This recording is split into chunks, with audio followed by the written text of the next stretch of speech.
Gandhi's Passion: The Life and Legacy of Mahatma Gandhi by Stanley Wolpert. Gandhi's sweet reasonableness, frugal Vanya nature, and abhorrence of the waste of resources thus helped him at the very start of his legal career to recognize and reject the grossest aspects of litigation, its fee grinding, hatred generating qualities. His failure as a barrister was in great measure a reflection of his human strengths and values. His preference for negotiated settlement rather than Pyrrhic victory after prolonged battle. In this case, moreover, his client actually won, and thanks to Gandhi's persuasive powers, Dada Abdullah agreed to accept modest annual payments over a long period of time, thus saving his opponent the ignominy of bankruptcy. My joy was boundless. I had learned the true practice of law, to find out the better side of human nature and to enter men's heart, to unite parties riven asunder. Gandhi was later to call his first year in South Africa a most valuable experience in my life. His public work was launched and his religious spirit became a living force. Legal work was to him of tertiary interest. Despite having learned much about the law and having won his client's suit, by year's end he was eager to stay on, less as a lawyer, more as a friend, advisor, organizer, and spokesman for the Indian community in every public matter. Initially, of course, that meant representing its mercantile elite, for they had paid to bring him and were the friends who continued to sustain him. Dada Abdullah hosted a farewell party for Gandhi on the eve of what was to have been his return home to his family in April 1894. That same month, Natal's first independent parliament had introduced a new franchise amendment bill that would discriminate against most Asiatic Indians, except for the tiny percentage who had previously voted. This bill, if it passes into law, is the first nail into our coffin. Gandhi warned Dada Abdullah. It strikes at the root of our self respect. His affluent merchant friend was, however, hardly concerned over the loss of a franchise right he never used. But he liked and respected Gandhi, so he asked him his advice. Others at the party who had overheard him immediately suggested to their young friend, "You cancel your passage, stay here a month longer, and we will fight as you direct us." This marked the birth of Gandhi's new job as a lobbyist advisor lawyer at large for Natal's merchant Indian community. The month turned into years. Thus, God laid the foundations of my life and sowed the seed of the fight for national self respect. He stayed upright all night writing a draft and the next day circulated a petition which by June of 1894 was submitted to Natal's council and assembly over the signatures of nearly 500 resident Indians. That petition humbly showeth that your petitioners are British subjects, many of them registered as electors qualified to vote, who, with greatest defense to your honorable house, beg to dissent entirely from the views of the various speakers, and feel constrained to say that the real facts fail to support the reasons adduced in justification of the unfortunate measure. He then put to good use the English he had learned in London, at the same time teaching the expatriate community he mobilized, as well as Natal's new parliamentary leaders, much about Indian history. The Indian nation has known and has exercised the power of election from times far prior to the time when the Anglo-Saxon races did. Every caste in every Indian village or town has its own rules and elects representatives. The word panchayat is a household word throughout India, and it means a council of 5 elected by the class of the people to whom the 5 belong. Gandhi's petition cited many sources and quoted representative speakers who had misrepresented the facts. He also used British authorities who had written about ancient India's civilization, including Oxford professor Max Muller, repeating his most famous encomium. If I were asked under what sky the human mind has most fully developed some of its choicest gifts, I should point to India. After no fewer than 25 such persuasive paragraphs, Gandhi concluded, "And for this act of justice and mercy, your petitioners, as in duty bound, shall forever pray." Natal's parliament did not, of course, retract the proposed discriminatory legislation after this first shot fired by young Gandhi across its floor. Nor did Durban's newly hired spokesman draftsman for its Indian merchants expect immediate capitulation. He understood the self-righteous mentality of the racists he confronted and carefully laid his plans for a long and arduous struggle. To mobilize his community more effectively, Gandhi knew that a standing political association was required, similar to the Indian National Congress, which had been started almost a decade earlier in Bombay. I recommended that the organization should be called the Natal Indian Congress. On the evening of May 22, 1894, 76 of Natal's well-to-do merchants met at Dada Abdullah's house, most of them Muslims, but many Christians and Parsis as well as a few Hindus, convened by Honorable Secretary M.K. Gandhi. The Congress was formally established 3 months later, by which time over 200 members promised to pay 5 shillings in monthly dues. The first object of this new Congress was to promote concord and harmony among the Indians and Europeans residing in the colony. Second, it was to inform people in India of what was happening in Natal by writing to newspapers and delivering lectures. Third, Gandhi urged all colonial-born Indians to study Indian history and literature.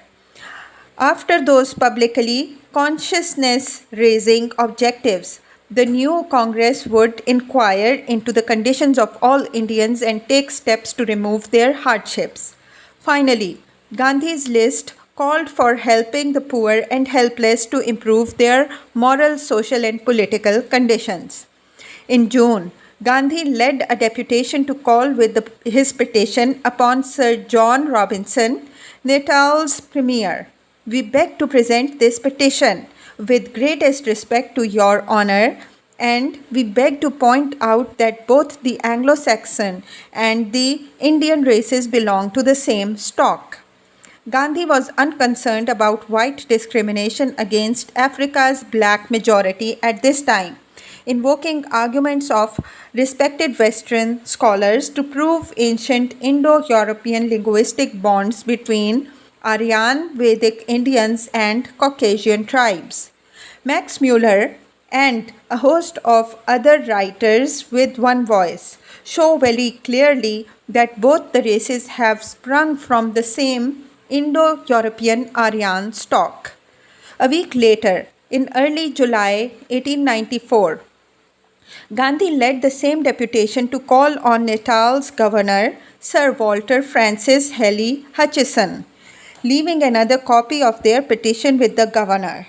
Appealing to him on the basis of their common British tie, Gandhi begged him not to sanction a measure so unjust as to deny the franchise in Natal to any Indian British subject of Her Majesty. In addition to their discriminatory Franchise Act, Natal's newly independent parliament tried to impose a £25 tax on every ex-indentured Indian who opted at the end of his 5-year contract to remain in South Africa. The proposal astonished me, Gandhi recalled, and he then launched an opposition that proved effective enough to reduce the tax to £3, due solely to the Congress agitation. It would, however, take another 2 decades of agitation before that opprobrious tax was completely removed. During his second year in South Africa, Gandhi set up a household in one of the better parts of Durban, overlooking the sea, in keeping with my position as an Indian barrister and as a representative. Instead of inviting his wife to join him, he called for Sheikh Mehtab and paid his old friend's fare. Gandhi later confessed in his autobiography that his old companion was very clever and I thought faithful to me, but in this I was deceived. He became jealous of an office clerk who was staying with me and wove such a tangled web that I suspected the clerk. Again, playing the role of Iago, Mehtab aroused innocent Mohandas's jealousy and doubts, finally going too far in his insidious behavior. He brought a prostitute home to the house at midday, alerted by his loyal cook. Gandhi caught them naked and expelled them both. To Sheikh Mehtab he shouted, "From this moment I cease to have anything to do with you. I have been thoroughly deceived and have made a fool of myself. That is how you have requited my trust in you." Instead of humble apologies, Mehtab threatened to expose Gandhi. Having nothing to conceal, Gandhi told his erstwhile friend to expose whatever he wished. "But you must leave me at this moment." After that, Gandhi decided that he had left his family alone much too long. So in 1896, I made up my mind to go home, fetch my wife and children, and then return and settle in Africa. He requested and received permission from his patron clients to take 6 months' leave to return to India, sailing out of Durban in mid-1896 aboard the SS Pongola, headed not to Bombay but for Calcutta. It would take them 24 days at sea to cross the Indian Ocean and travel up to the Bay of Bengal and the Hooghly River to British India's capital city. The same day, Gandhi disembarked in Calcutta. He took the train for Bombay.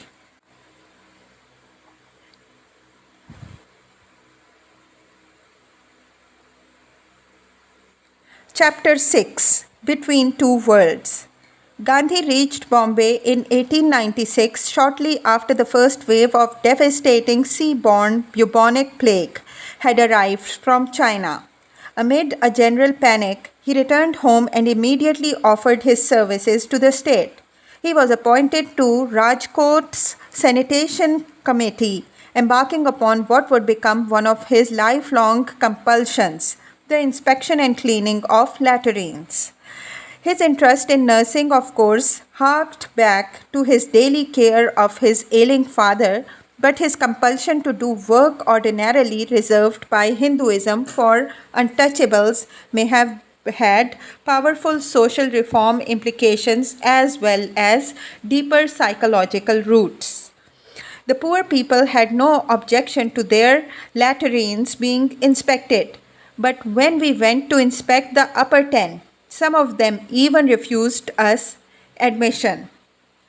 Gandhi recalled finding latrines of the richest inhabitants of Rajkot dark and stinking.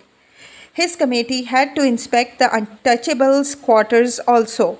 Only one member of the Hindu committee agreed to accompany him there, though the entrances were well swept, the floors were beautifully smeared with cow dung, and the few pots and pans were clean and shining. Gandhi's transition from Anglophile barrister dress and high style to peasant simplicity and minimal possessions began first in his heart and mind, though not as yet in his dress or home furnishings. The decade from 1896 to 1906 marked the most remarkable metamorphosis from Mohandas to Mahatma. His aptitude for nursing became a positive passion, and during his few months at home in 1896, he brought his dying brother in law to his Rajkot residence, where he nursed him around the clock, engaging not only his wife but the whole household in such service. Kasturba was by now quite used to her husband's strange compulsions, but hardly found nursing as appealing as he did, perhaps because she had done so much of it while he was far away. Such service can have no meaning unless one takes pleasure in it, Gandhi wrote, insisting that all other pleasures paled before service, which is rendered in a spirit of joy. The day after his brother in law's death, Gandhi left for Bombay. He was to address a public meeting convened at his request to inform the leaders of India's National Congress of the plight of their brethren in Natal and the Transvaal. Sir Feroz Shah Mehta presided over the meeting in Bombay's historic hall and fortunately insisted that Gandhi write out his speech as his voice was too weak to articulate it. Gandhi asked an old friend with a stronger voice to read for him, but the audience wanted silver tongued Sir Dinshaw Vacha instead of shouting Vacha, Vacha until that small man, who usually hid himself in Mehta's shadow, rose to speak. From Bombay, Gandhi journeyed over the western Ghats to Pune, former capital of Chitpavan's Brahman prime ministers who in pre-British times ruled Maharashtra. There he met first with Manya, revered by the people, B.J. Tilak. Tilak was the leader of the radical wing of India's nationalist movement who would soon be jailed for sedition. British judges insisting that his editorials incited violence among young 19th century Maharashtrian Brahmins. Tilak seemed to Gandhi as foreboding as the ocean whose dark waters were always potentially dangerous and destructive. Tilak was, however, young India's first great populist leader. His Marathi language newspaper, Kesari Lion, brought his weekly messages of Hindu nationalism to millions of Maharashtrians, never reached by any of the more moderate Anglophile leaders of Congress like Mehta, Vacha, and Gokhale. Gopal Krishna Gokhale also lived in Pune and would later be honored by Gandhi as my political guru. After their first meeting, Gandhi compared Gokhale to the healing waters of Mother Ganges rather than the stormy ocean. He gave me an affectionate welcome and his manner immediately won my heart. Gokhale's total honesty, brilliance, and integrity inspired Gandhi's public work and political action, as did the sweet reasonableness of his demands and the fearless moderation of his language in appealing to British officials at every rank. At the same time, it was from Tilak that Gandhi learned the potent power of using Hindu religious symbols, sacred places, and festive celebrations, enlisting mass support by employing vernacular tongues understood by Indians' ordinary people, most of whom never learned a word of English. Annie Besant tried without success to reconcile Tilak and Gokhale, whose distrust of each other would tear the Congress apart. Gandhi's unique capacity to integrate opposites, finding something of value in every person or party, would later allow him to rise above the political factionism represented by those two greatest pre-Gandhian nationalists. After they both died, he led a reunited Congress committed to both mainstreams of cultural nationalism and non-violent reform. During his 6 months in India, in the latter half of 1896, Gandhi also addressed audiences in Madras and Calcutta and wrote a powerful green pamphlet about Natal's racist discrimination. That piece was quoted by several Indian English newspapers and roused the ire of South African white leaders and settlers when Reuters reported Gandhi's claim that the South African treated Indian merchants and indentured laborers unfairly and harshly. In December 1896, Dada Abdullah wired Gandhi first class return tickets to Durban for Gandhi, his wife, and children, all on the company's new steamship Courland, an offer that was gratefully accepted.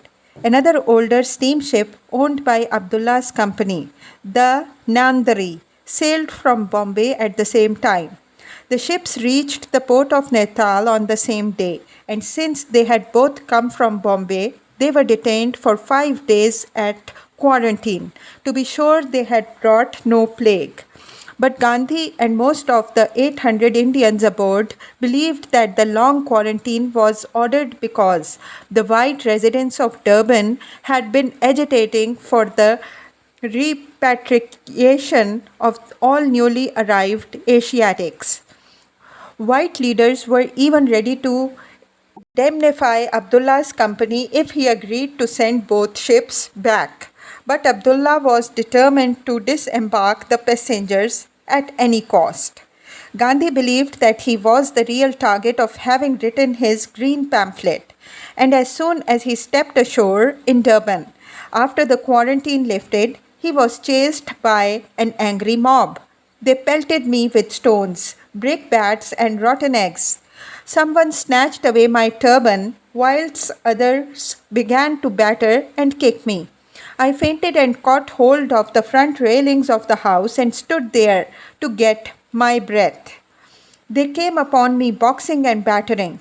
The wife of the police superintendent who knew me happened to be passing by. The brave lady came up, opened her parasol, and stood between the crowd and me. This checked the fury of the mob. Mr. Alexander, the superintendent, was quickly notified of the assault and led some of his men to the rescue, offering Gandhi refuge inside his station. But Gandhi felt sure the mob would leave him alone now, so he went instead with the police escort to the home of his wealthy Parsi friend, Tamji, where his wife had immediately gone with the boys. A doctor came to dress his wound and bruises. When night fell, an angry lynch mob gathered shouting for Gandhi, ready to break into the house if he refused to come out. The superintendent tried to humor the mob but warned Gandhi to disguise himself in an officer's uniform to escape quietly from the rear alley, saving his life and his friend's property, both of which Alexander judged to be in jeopardy. I put on an Indian constable's uniform and worn on my head a Madrasi scarf wrapped round a plate to serve as the helmet. Two detectives accompanied me, one of them disguised as an Indian. They reached a neighboring shop by a by-lane and in a carriage that had been kept waiting drove off to the same police station Alexander had earlier offered him for refuge. Gandhi thus proved flexible enough to elude danger, much the way Kipling's Kim might have done, yet believed firmly enough in nonviolence to refuse in writing Colonial Secretary of State Joseph Chamberlain's offer to prosecute his assailants. Instead, he wisely thanked the Secretary of State and told him that he desired no vengeance, requiring no white settlers to be brought to book. I am sure that when the truth becomes known, they will be sorry for their conduct. The reputation carried and that of Natal's Indian community, which he represented, were clearly enhanced by such sweet restraint. 4 days later, Gandhi and his family moved into their home on the Palisades overlooking the port. His fame and professional practice, both enhanced by his narrow escape, made him the most celebrated member of his community. He raised a permanent fund for the new Natal Congress, renting an office to house his secretariat. He hired an English governess to care for his boys, a 9-year-old Harilal and 5-year-old Manilal. Their third son, Ramdas, would be born before year's end. The fourth, Devdas, would be delivered by Gandhi himself in May of 1900. His passion for home nursing by the latter date included midwifery. He tried to care for everyone himself in home education as well as prescribing healthful routines and remedies. But his oldest son never appreciated his father's teachings and subsequently deeply resented Gandhi's refusal to allow him to study abroad and train for a profession as Gandhi had done. I could not devote to the children all the time I had wanted to give them, and they seemed to feel the handicap of a want of school education, Gandhi confessed. Claiming not to regret his experiments in home education, however, he blamed undesirable traits he discovered in his eldest son on his own undisciplined early life, as well as on his youthful lust and self-indulgence. Harilal, not surprisingly, considered his father's refusal to permit him to enjoy the privileges and pleasures he himself experienced in London sheer hypocrisy. Gandhi was never able to fully answer his eldest son's charge, other than to suggest, perhaps too vaguely and optimistically, that the ultimate result of my experiments in the womb is of the future.